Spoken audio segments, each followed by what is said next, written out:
बैठे बैठे हमारे बीच में बहुत सारे हमारे सत्संग हो गया। हाँ। और बीच में एक बात चली कि हनुमान जी ने पंचमुखी जो उनका रूप है वो कब धारण किया था। हाँ।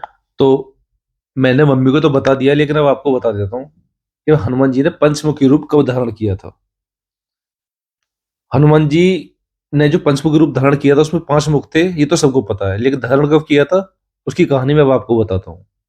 जब हनुमान जी वो सॉरी जब राम जी की और रावण का युद्ध चल रहा था, हाँ। राम जी का और रावण का युद्ध चल रहा था, तो रावण की जो सेना थी वो कमजोर पड़ने लगी। रावण का जो पक्ष था वो कमजोर पड़ने लगा, उसके सारे सैनिक जो थे बड़े बड़े धुरंधर सब मारे जा रहे थे। तो रावण ने अहिरावण को बुलाया। अहिरावण जो था वो रावण का भैया था। एक अहिरावण था और एक और था महेरावण। महेरावण भी था। इनका वर्णन जो है वाल्मीकि रामायण में नहीं किया गया है, रामचरितमानस में किया गया है। अहिरावण और महेरावण ये उसके सौतेले भाइयों में बताए जाते हैं। तो पाताल लोक में रहता था अहिरावण। तो जैसे रावण राक्षस था ऐसे ही अहिरावण राक्षस था। उसके पास भी बहुत सारी विद्याएं थी, बहुत सारे उसके पास सिद्धियां थी, वो अपना रूप धारण कर रूप बदल सकता था अपना। तो जैसा भी था रूप बदल सकता था। तो रावण ने अहिरावण से कहा कि मेरा पक्ष जो है वो कमजोर पड़ रहा है, तो आप रूप बदल कर और राम जी को और लक्ष्मण जी को आप यहां से उठा ले जाओ, उनका अपहरण करके उनको जान से मार दो।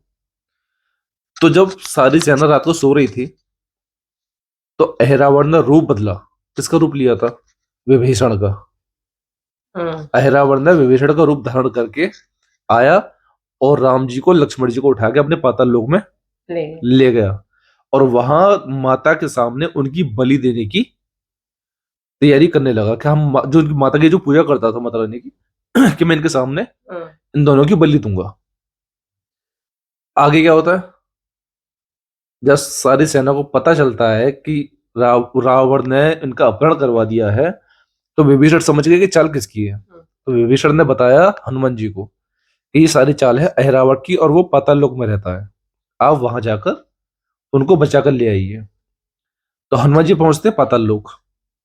जब हनुमान जी पाताल लोक पहुंचते हैं तो सबसे पहले पाताल लोक का जो अहिरावण का जो द्वार था वो था महल था। वहां पर से मिलते हैं हनुमान जी को मकरध्वज। अब मकरध्वज कौन थे? हनुमान जी के बेटे थे। हनुमान जी के बेटे थे मकरध्वज।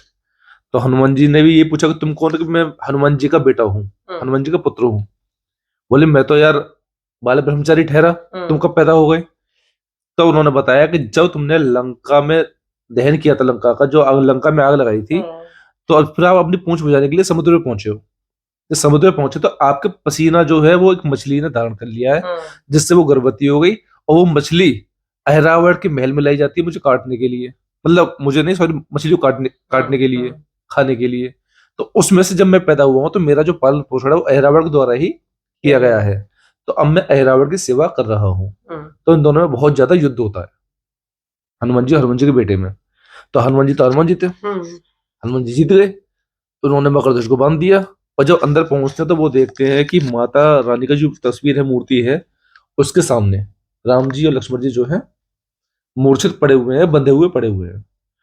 तो हनुमान जी ने वहां माता रानी से आग्रह किया है कि आप यहां से हट जाइए। जब आप हट जाओगी तब वो उन्होंने माता रानी का रूप धारण करके हनुमान जी खुद वहां खड़े हो गए हैं और माता जो थी वहां से चली गई। लेकिन वो ये बताकर गई है कि अहिरावण का वध कैसे हो सकता है। तो वहां उस जगह पर 5 दिए जल रहे थे अलग अलग दिशाओं में।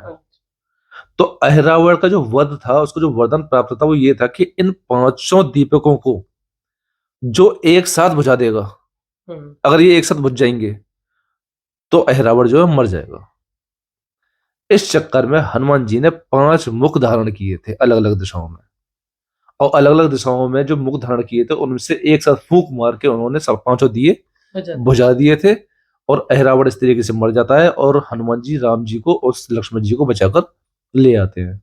ये पूरी कहानी है कि हनुमान जी ने 5 मुख रूप क्यों धारण किया था। सही है ना? कहानी अच्छी लगी? बढ़िया लगी? अच्छी जानकारी है। तो बहुत से लोगों को नहीं पता है, तो आज पता चल गया होगा हनुमान जी ने पंचमुखी रूप कब धारण किया और क्यों धारण किया था। ओके, जय श्री राम, जय बजरंगबली।